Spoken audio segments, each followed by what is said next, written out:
Ay yoruldunuz ama. Güzel yarıya kadar çıkaramıyorum. Şuraya bakın, şuraya bak. Ama artık şeyler... Hayır, oradan...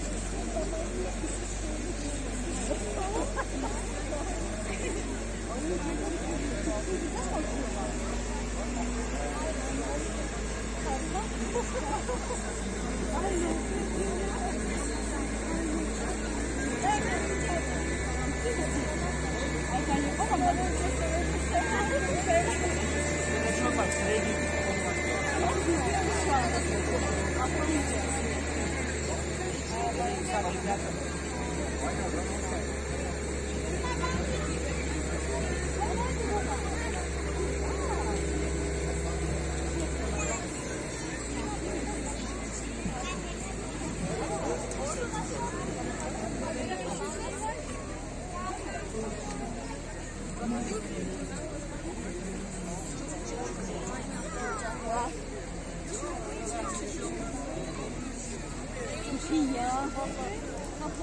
Kapı pişirmiş bu.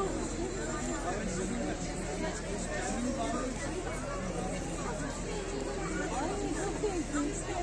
Sevgili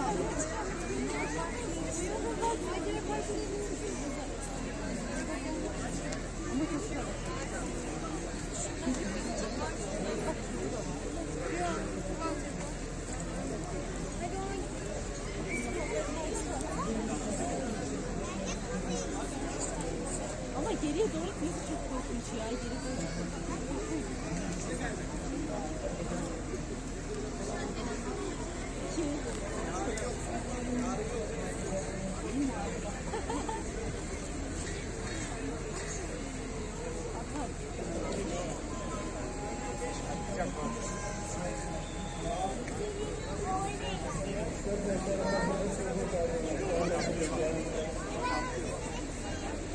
Atıyor.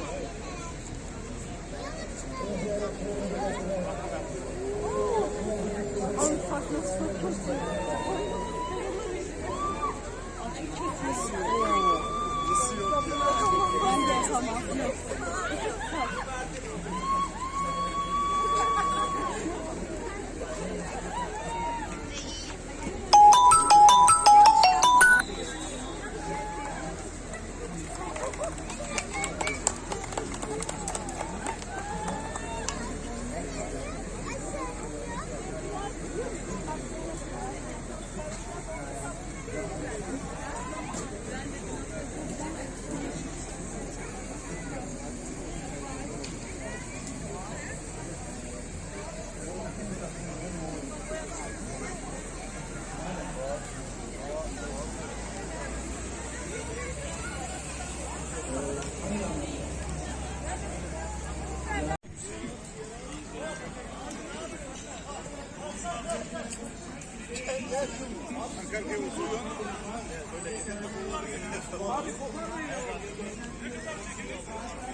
5 kişi. Daha gerçekten. Bir ziyaret ettiklerim orada. Adam çok ödül ediyor. Yer var. Ödül yer var. Onların yerlerden.